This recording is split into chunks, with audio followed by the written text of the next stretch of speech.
Ashama dhaggeeffattoota miidiyaa Kiilolee.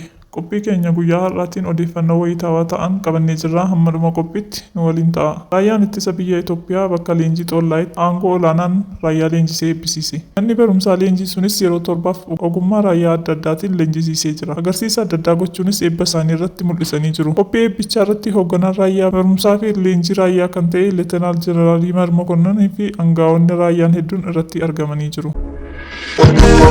Liibiyaan godaantota seeraan alaa biyyoota Afrikaa fi Eeshiyaa 270 gara biyya isaaniitti deebifteetti. Godaantonni kunneen harki caalu lammiilee Somaaliyaa, Niijer, Sudaan, Baangilaadesh fi Naayijeeriyaa ta'uu eerameera. Torbee darbes godaantota Gaanaa 162 fi kan Maalii 137 akkasumas Baangilaadesh biyya isheerraa ari'uun kan yaadatamudha. Godaansa seeraan alaa ittisuuf eejensii dabalatee qaamolee dhimmi ilaallatu waliin hojjetamaa jiraachuu ministeera biyya keessaa Imaad Al-Traabalsiin ibsaniiru.